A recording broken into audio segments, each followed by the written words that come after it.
Good morning, or good evening, or good afternoon, wherever you are in the world. Talent Finders would like to welcome entrepreneur, smart connector, brand marketer, podcaster, and author Jane Bayler. So, welcome, Jane. Thank you, Karen. It's great to be here. So, I'd like to congratulate you on all your achievements. Can you share with us how your entrepreneurial journey actually started? Yeah, of course. Well, in a way, I think I probably had a head start, from a lot of people because when I left university, I had two pretty useless degrees, actually. I had a degree in drama and English literature, and then I had a postgraduate in theatre design. So Okay. with those two together, there was a very slim chance that I was going to find any form of paid employment that would give me any kind of a reasonable lifestyle in the very expensive city of London. So Yes. myself and everybody else, we kind of went out there into the big wide world and we're like, okay, right from the beginning, it was like, how do we make money? Yes. So I spent a little bit of time working in fringe theatre and also doing some West End and opera, ballet, musicals, that type of thing, and really having a bit of fun. But I soon realised that I was just living on the breadline, Yeah, and that it's was not fun. no, it wasn't any fun at all. And so then I thought, okay, I've got to find some other way of combining my passion with making money. And Yes. somebody came along and said, you should work in film and TV. You'd earn a lot more and you could do exactly the same thing. It's just, film and TV. It pays Yes. better. So that's really what I did. And I did that for about 4 years and I had an absolutely fantastic time, more or less worked nonstop. And at the time, nobody really talked about networking, but of course, your network is your net worth. It's all about who you know, right? And the connections that you build. And I always worked hard at that because it just comes naturally to me. And I like people. I'm a big people person. So I did pretty well. But there came a time when that lifestyle became too much. And Yes. I just didn't want it anymore. It is very, very high pressure. As a freelancer, you're just racing around the place all the time without knowing where you're going to be next week. And so it's playing havoc with my social life. And I just felt the need to go and do something else. Yes. So I took a job for a while and I went into a sales role, not having any commercial background really whatsoever, apart from just, as I said, running around London trying to sell myself really, and Yeah. creative services and so on. Yeah. So that was very interesting because it was the door to a whole new world. And I found that I really, really liked it and I was very good at it. And I think partly because obviously I had been, selling in a very informal way. So that kind of kick-started, I would say, my professional career as a marketer, as an agency account director, business development director, and finally managing director, where I was really in charge of the business of creative businesses. Yes. Um, so it was always entrepreneurial because when you're working for agencies, it's a very entrepreneurial business and it's all about winning business and making money. So Yeah, um absolutely. yeah, so I would say that I never really stopped doing any of that. I was, I had that time, I suppose, where I was perhaps more engaged full time in terms of the creative work, but Mm. I would say in terms of actually selling services and growing businesses and entrepreneurship and so on, I've more or less done it all of my adult life. Amazing. You also spent over 20 years in the fast world of media, as you mentioned, and entertainment in London. So, having gone through that experience, even though it was entrepreneurial to a degree, did it help you in what you're doing now? Well, absolutely. What I do now is very much linked to what I did then, Yes. because when you develop brands, there's the same thinking and the same methodology applies. It's a kind of Yes. horizontal discipline, isn't it, marketing? So Yes. it doesn't really matter whether you're working for really big brands, as I did, like British Airways, Discovery Networks, Coca-Cola, ITV, a load of automotive brands, fast moving consumer goods. I mean, just everything really. So having done all of that, obviously it was good. But if I am supporting a small business owner, or let's just say even a solopreneur, the same thinking applies. It's all about just being very, very clear about your offer Mm. and selling it in a way that your ideal prospects completely understand and get very excited by, in a nutshell. So it's not really that different whether you're working for a big global brand or whether you're working for, or well, helping, because I don't work for, a freelancer or a solopreneur. The same thinking applies. Yeah, absolutely. So, having worked in such a competitive industry, how do you believe that this has helped you in your own business? And what do you believe makes you different and gives you the edge over your competitors? Yeah. So in my own business, I suppose there's two questions there, really, Yes, isn't there? Or sorry. maybe three questions. Yeah. So perhaps we should start with the first one. And that was, how does it help me in my business? So I think we're always very close to our own businesses. And I think sometimes we can do things better for other people than we can do for ourselves. So although I 100%. yeah. Yeah.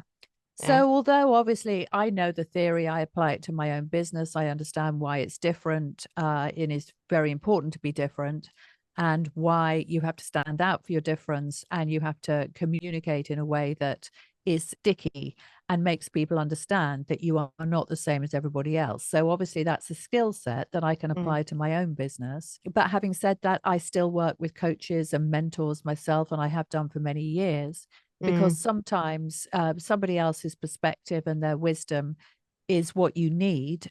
So I don't really believe, even though I am a marketer, and I know that a lot of your audience are marketers, I yes. always believe that we need help from the right people. We need good partners. We need a tribe around us in Yeah. order for us to build our businesses in the best way possible. And I'm no different to anybody else in that respect.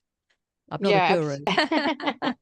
All the gurus, they pretend they've got the answers for everything, right? Yeah, They which is they never, you never have all the answers. no, It's and for they you ever don't for either. you forever growing and learning. So, what would you say some of your biggest lessons have been in your career? And maybe obviously you've had multiple, but is there one that particularly stands out? Yeah, so I think for me, one of the highlights was really scaling and selling my brand identity business to a US communications group. So we Mm. grew it from 1 to 6 million in under 2 years. Oh, the dog's coming. Wow. He likes this story. um, yeah, we grew it really, really fast. And I would say there was a bit of a following wind, because it was at the time where a lot of the European broadcasters in particular were waking up to the fact that the importance of brand, and how maybe they looked a little bit old fashioned, and they, it was important to them to look very modern and very fresh, and to actually stand for something. And so we just kind of caught the tailwind, and we decided to go out and really work hard on our international presence and international business.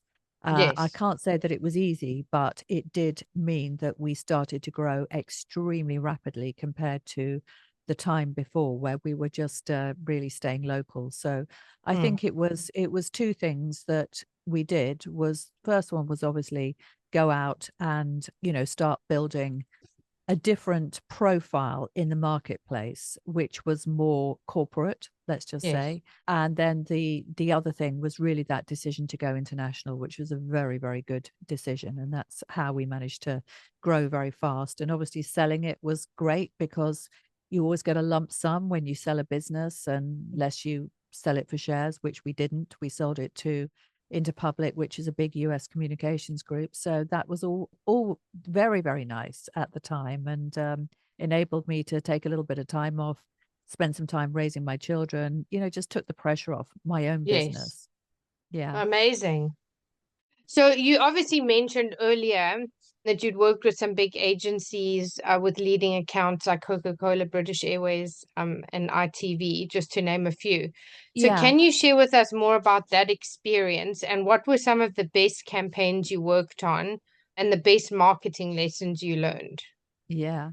Well, I mean, look, there's so much there, really. I mean, the ITV identity was a fantastic project. And the interesting thing was that they actually spent 50,000 on strategy before they even went anywhere near a design. So Wow. we actually didn't do the strategy. They had given the strategy to their agency. So we worked very, very closely with the planners at the agency. And I think the interesting thing was really seeing how the strategy evolved, how the research process happened. There were lots of focus groups. That was very interesting. We obviously were involved in all of those. So we were involved in the whole thing right from the very beginning. And actually, the integrated campaign, the way that the identity involved along with the advertising and that it all linked back to the strategic planning, I think that was a very, very interesting project because it was actually multidisciplinary agencies that were working on that. But, you know, we, as I said, we were in charge of the entire brand identity, and the logo is still in use today. And obviously, with a project like that, it's not just what you see on screen, it's also everything, you know, it's everything Yeah, from the everything behind signage the and scenes as well. yeah, yeah. So it's a really big, that was £1 million project. So Wow. that was interesting. And there were lots more. But that was a particularly fun one. That's amazing. Yeah. So obviously, marketing has changed dramatically over the last 5 years, especially since the pandemic. Perhaps consumers, be it from products and individual perspectives, are raising their consciousness and becoming more discerning. So, what do you Yes. believe has changed, and what direction do you think the future of marketing and media will look like? Yeah. So I think things have become a lot more transparent, and I think that is Yes. the biggest change because the online environment that we live in means that everything is searchable. So you can't make wild or false claims and expect people to believe you. So your Yeah. reputation matters even more than it did in the past. And I know we've talked about this, Karen, but it's not just what people say about you, it's what they discover about you when they're online. Yeah. So 100%. yeah, so really, in order to build a brand that is really powerful and sustainable, you have to look at multiple touch points. You really have to look at reputation. It really is no longer about concocting a story. If people see that your story is not congruent with the facts, they will reject you. Um, 100%. Yeah. so I think truth and transparency are becoming more and more important. And of course, along with that comes integrity. So I think a lot of people want to know who the person is or who the people are, who the team are behind any business. What do they stand for? What are their values? What do they care about? What contribution are they making to the world? Mm. All of those things are becoming more and more important as consumers want to put their money where they feel it is making a difference to the world a lot of the time, as opposed to just, you know, getting them a bargain. Exactly. So that obviously leads me into talking about the leadership or lack of leadership from a global and entrepreneurial perspective. So, what do you believe makes your leadership style different? And what do you believe needs to change the current narrative for the better? So my personal leadership style, I mean, I work with a small team. So you're talking about kind of brand leadership, personal leadership, or leadership of my team, or just everything? Yeah, I think overall, but I think obviously specifically to your business as well and the people that you work with. Yeah, absolutely. Well, again, you know, I think that it is very important to be very sensitive and strong at the same time. I Yes. think I think communication skills are so important. And unfortunately, these things are not taught in schools. We're not taught how to manage people. We're not taught how to lead people. And I really care about the quality of my communications and I care about the quality of the people that I work with and what their experience is like with me. And that extends to my team, my clients, everybody. I really care. I'm somebody that cares a lot. Yes. But of course, in order to execute that caring, you have to be a strong communicator and a connector. And I think Yes. that that's really what my philosophy of smart connection is all about, because it starts with connection to self. So you have to have self-awareness. You have to understand what motivates you. You have to be clear about your purpose. All of those things, you have to be a leader of yourself. Mm. Then it moves to connection with others, which is really your interpersonal skills, your emotional intelligence, the way that you lead people and the way that you communicate with them so that they feel great about what they do and about their association with you. So that is incredibly important. And then Yes. after that, it's connection to many, because I think it was Richard Branson said that you should care more about your employees than your customers, because your employees Yeah. are the people who are on the front line with your customers. So if you care about them, then your customers are going to be happy. So Yes. how, It all yeah, takes care of itself, basically. it's like a virtuous circle. That's right. Yeah. So for me, smart connection, a lot of people think, well, is that about, are you going to introduce me to people who who are going to give me business, right? They all Yeah. think that it's that, or some people do. Yeah. And I mean, look, I like connecting people. I like putting the right people together. It's something that I enjoy.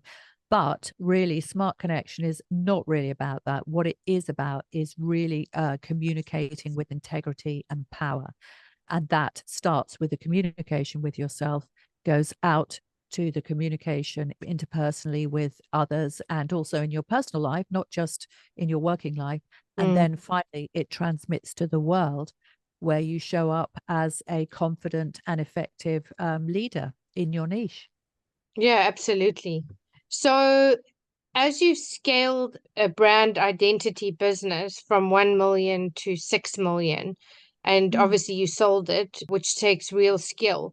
So, can you share with us more about this and how did you accomplish that? So, you obviously did touch on that briefly, but how did you actually accomplish moving into the sales part of that? Oh, yeah, yeah. What, the actual selling of the business? Yes. Well, first off, I mean, it wasn't my business. I was a shareholder in the business. I was brought in as a business turnaround person, really. So I Yes. became MD. And it was really my intervention that really took the business to that place where it could be sold. So I was the managing director of the business, but there was also an owner of the business who was one of the original partners, and the other partner had left. And partly the buyout of his shares had created this opportunity for me. So I was brought in to do this job. Mm. And the actual sale process, well, first off, we were looking to raise investment, and we were looking at a longer term exit. So that was the first thing that we looked at. And we got somebody who, management consultant, he came in and said, I'm going to introduce you to various equity investors. And we were sort of going down that route of, the business planning and so on. And then the owner of the business, he just had an about turn, and he said, you know what, Jane, the business is doing really well. I think we can sell it. I would like to sell it instead. I want to do this. If we have another year like last year, I think we're going to get a really good price for this business. And that's what I want to do. So, I mean, it was his business. So I couldn't argue with him. It's like, okay, about turn, right, we're going to sell it. Um, Yeah. so yeah, so that's what we did. We had advisors, we had a company that was specifically their role to package and sell media businesses. That's what they did. So they had a lot of connections. In fact, we had looking back, we had about four different advisors at the time, because obviously, as you can imagine, it was growing very fast. We had quite a lot of cash within the business. So really, we just followed the process. We obviously had lawyers as well. It was a very, very intense time. And all of the work fell on me, which I didn't really mind, because it was a fantastic experience. Yes. And I have to say, on the whole, it went pretty smoothly. It really did, because the business just kept growing and growing and growing. So the value kept on going up and up and up. And we had one or two wobbles towards the end, but we actually had about four different businesses that wanted to buy us, and we didn't choose the highest offer in the end, because Oh, we were also, I think when you have a business like that, you're also looking at other factors as well, like of how course. well your business is aligned. It's never just a financial transaction. So we chose into public because we thought that they would have companies within that group that would be good for us. Yeah, that's amazing. So Yeah. expanding into obviously being so multi-talented and also an author and podcast host. So, what was the motivation for expanding into these two fields? And how do you feel this has helped you as an entrepreneur? And has this opened other doors for your career? Yeah. So having the podcast was actually, I did it in a way that I don't usually advise my own clients to do it in this way. But Mm, I was actually on a mastermind myself with somebody who's been a mentor of mine for some years. And I mm, actually went into the mastermind because I wanted to publish my book. Now, a book is a very, very important piece of thought leadership. And I think anybody that sells their services should definitely consider publishing a book. So I wanted to yes. do that. So that was my book, The Smart Connector. Then I went into this mastermind, and obviously I did find out how to do that. But I saw that there were a lot of people in there that were launching podcasts as well. And Mm, he's a very successful podcaster himself. And so I suddenly thought, I'd love to do a podcast. I think this would be amazing. And I just got really inspired. And so I started it. And it was one of those instances of start now, get perfect later, because I of look back course. at the early episodes and they're not very good, to be fair. But in a way, podcasting is a bit like giving birth to a baby because, it starts off tiny and unnoticeable because Yes. you're glad to get four people listening to the episode. And then what happens, and I'm sure you've had this experience as well, Karen, is that the more you publish and the more you keep publishing, the more people that come in will, if they like the episode, they'll go back through your back catalogue. And then Mm, it starts to grow and grow and grow. And it's like you get the snowball effect. And so I think sometimes you can overthink these things. yeah, Sometimes you sometimes just you got to just have jump to do in. it. You just have to just jump in and just do it and then navigate and figure it out as you're doing it. That's right. And the thing is, I mean, I've done it consistently for about 3 years. I could Mm, always stop. I could always start another podcast. I often think about that. But yes. the lovely thing about any what's called evergreen content is that once it's out there, it's out there. And Yes. they can discover it, they can consume it whenever they like. So it's never wasted. Absolutely. So, obviously, having gone through the pandemic, which obviously turned a lot of people's lives upside down and inside out, how did it affect you both personally and professionally? And what were some of the tools you used to help you mentally? And what were some of the changes you have made for the better in terms of your business and personal? So before the pandemic, I was much more active in my real estate business.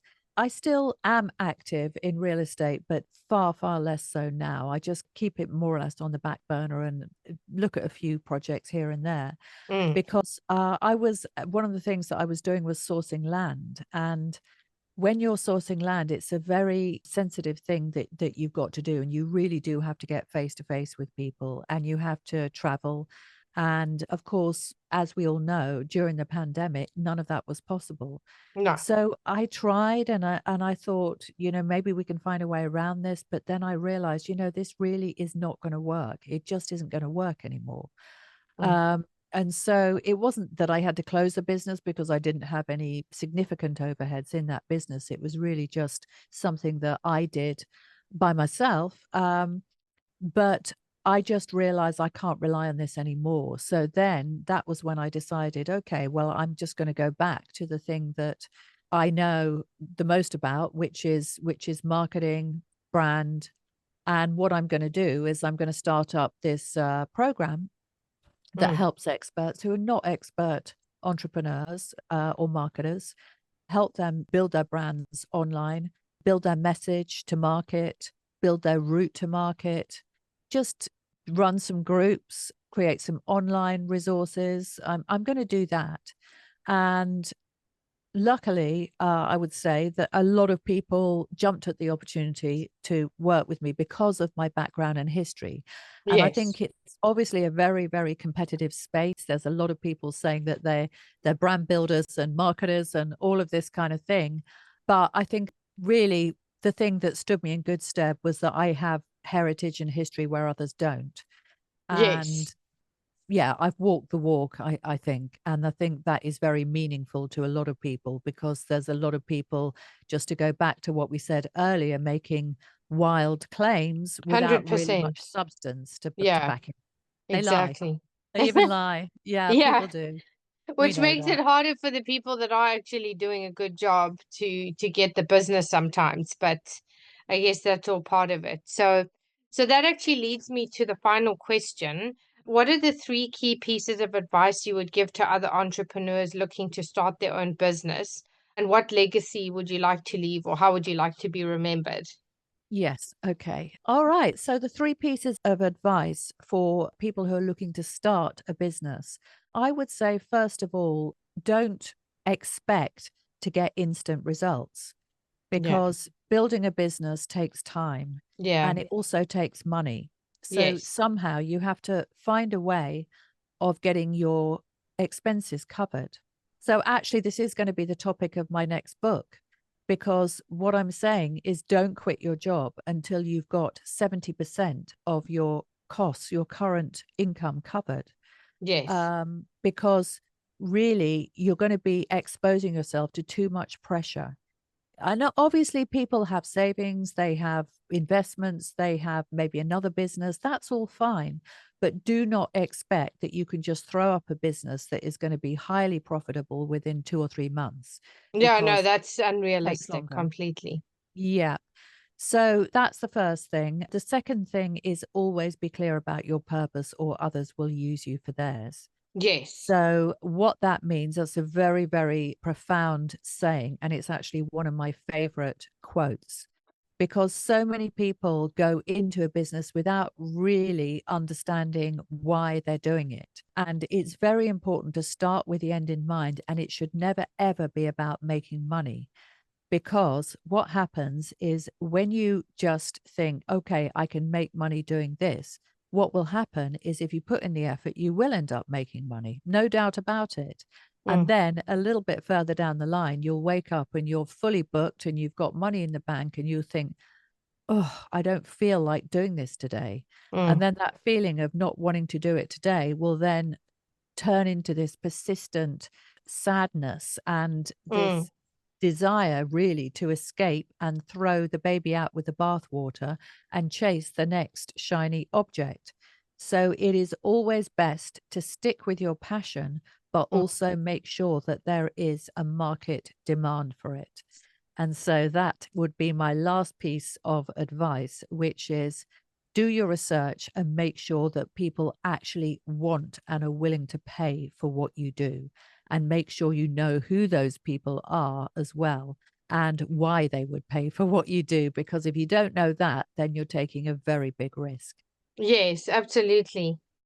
Well, thanks so much for joining us today, and hopefully we'll have you back in the future to see where you are in your journey. So, if people want to connect with you, Jane, what are the best platforms to do so? Yeah, well, they can visit my website, which is www.janebayler.com. I'm on LinkedIn most days. I'm on Facebook. I do a little bit of Instagram, not really very much. So LinkedIn is a good channel. Or you can just send me an email at jane@janebayler.com. It'd be lovely to hear from you. Well, thank you so much, Jane. Thanks for coming. You're most welcome. It's been an absolute pleasure, Karen. Thank you.